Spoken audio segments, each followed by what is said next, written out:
Thank you. Patrick, nice to meet you. How you doing, Jeff? Rosenman. Now, I don't know if you're aware of this, but down when these guys played the tournament down in Atlantic City, the Flyer guys said, aside from Nash, that you are one of the biggest acquisitions in the offseason for any team. They all talked about, and they weren't just blowing smoke, they all talked about, your reputation as a team leader and doing all the little things to win games. I got to find out who said it on Philly. Mostly every one of the Flyer guys. Send him a thank you card. When you hear that, what do you think about? And, coming into this locker room on today's first practice, what do you think you can bring to this team?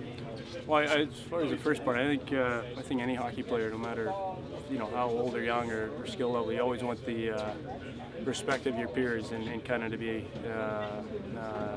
not just accepted but to be appreciated and respected. So that's a tremendous compliment. I don't know who said it. It could have been a friend of mine, but that was a great thing. But to come into a team like this it's already has a built-in leadership group and always has a built-in nucleus of guys that you could tell want to drive this team in a certain direction. And for a player like myself, it's easy to come into. It's easy to try to blend in and just try to jump on board with everything going on. One of your specialties is face-off. It's an area where this team has struggled the last couple of years. I know it's a short camp, but are you going to try and show some of these guys that have struggled in the past, some of your techniques in the face-off circle? Well, there's a couple of good ones, and I've always had good battles against Boiler and even Brad Richards for 10, 12 years now against him, and sometimes it's just getting the options of righties against on certain situations and lefties in other places. But I think every team I've always gone on, you always try to pick up a little thing in the face-off circle. So yeah, if there's something they can learn from me, and I won't stop trying to learn a couple things from them and how they've had success against me. And you're always trying to pick people's brains on that.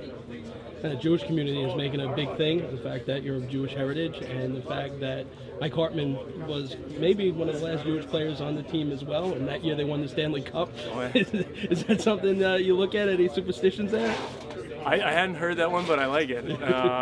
No, it's I think it's always been a tremendous honor to kind of as far as being in the Jewish community and to be able to not just be a hockey player, but a person that a lot of Jewish kids or aspiring Jewish athletes can look up to. And obviously, one of the biggest things is you always want to be accepted for kind of who you are and who you are as a hockey player. But I think especially in New York, with as much heritage and tradition in the Jewish community, it's something that I'm hoping to make them proud, and it's a privilege to be a part of it. Here's a footnote. Matthew Schneider was here too. They didn't win the cup there, but I know the ones in the league. Not many of them. Yeah. I appreciate it. And good luck. Thank you. See you during the season.